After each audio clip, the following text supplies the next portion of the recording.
This past week, Disney released the second episode of Loki, so let's talk about it. Hey, what's up, guys? Welcome back to the channel. If you're new here, I'm your host, Tommy B, and this is the Bailey Broadcast, where we talk about everything movies, television, and entertainment. Today, we're going to be talking about episode 2 of Loki, which dropped this past week.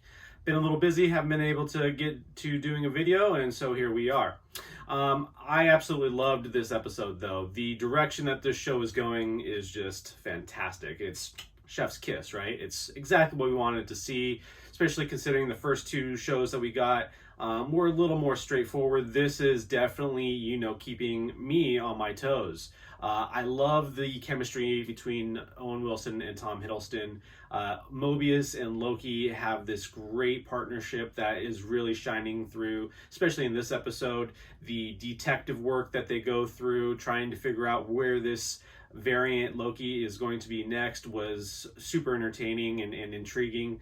I loved the callbacks to past MCU films like Thor Ragnarok and the destruction of Asgard. Was really fun. Even how this show starts in that medieval festival in, I think, the 1980s was really kind of fun. They're trying to track down the variant, and all of a sudden, they're in that tent, and the Heroes song, which has been playing, it seems like fucking everywhere, starts to play. And it was, I don't know, I really enjoyed it. I thought it was used very well.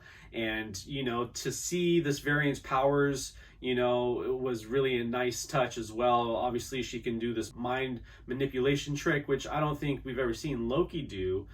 He's more of the, impersonation type, Loki, which, leads me to a theory we'll get to later. But this is not a Loki that, we've seen before anyways. The Loki we get doesn't have that ability, or at least we've never seen him do it. So, when they go out looking for this variant, he kind of does this breakdown of the differences between illusions and becoming someone else, and then doing like a duplication of one's self as well, and the differences between it. And Mobius is like, okay, Professor Loki and I will go this way, you guys go this way.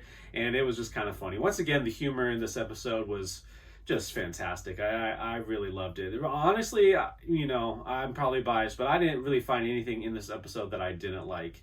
I just think for it to be the second episode, to get the big reveal at the end, Lady Loki, I just think it's too all of a sudden. I don't think that's really Lady Loki. There's been too many clues for it not to be, Lady Loki. She doesn't like to be called Loki, which Loki would love to be called Loki. Loki is a very self-entitled, he loves to be admired. And for her to react like that when Tom Hiddleston calls this lady Loki, and she's like, no, don't call me that. That's a big hint right there, right? And then, the mind manipulation. That is something that we have not seen him do. It does kind of bring to the table another MCU villain to the table for sure, which would be Enchantress. This would make a lot more sense to be the main villain of this series. Enchantress has a long history in Asgard with Loki and Thor and all the others, and I think that is kind of be the big reveal towards the end of the series, which unfortunately is only 6 episodes, but it's got everything that we want it to have, right? The pace of this episode was just fantastic.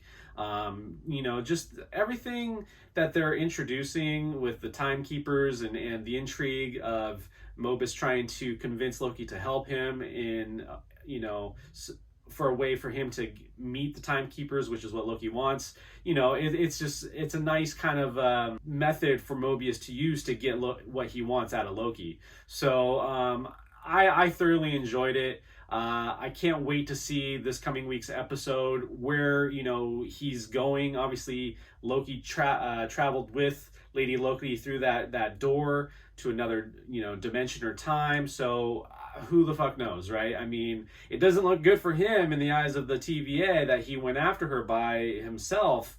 And so is he going to be kind of, tagged as an adversary, or not even an adversary, but a person who's going to look as he's helping her, right? Like, is he going to get in trouble? I think ultimately he's only going to do what Loki wants to do. I think the main intrigue, though, is he likes to be proven right, and he likes to prove that he is the best version of himself. And I think, this interaction between him and this Lady Loki as of right now, is making him really kind of pissed off. He wants to show himself and everybody else that, no, I am the most diabolical, Loki there is. There is no better version of Loki than me, right? So I can't wait to see where they go and what time period next week.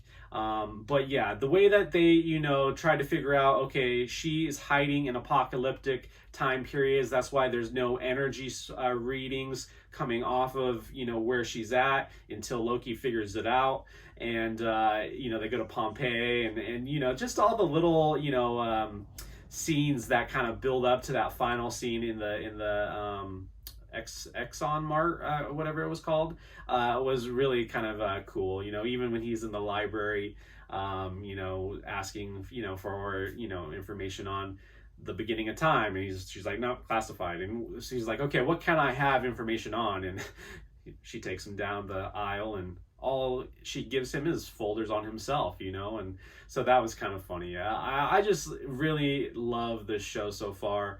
And we'll see what happens next. So if you liked this episode as much as I did, please leave your comments down below. Tell me what you liked the most about this episode. And if you haven't done it already, please hit that like and subscribe button. I'd really appreciate it. This is something that I love to talk about, and with your help, I will continue to talk about. So with that down, let's go ahead and get lost in imagination. So what I found was lost in imagination in this week's episode of Loki was really kind of hard, honestly, to figure out. I think the main message of this episode, was to never give up, to always look, to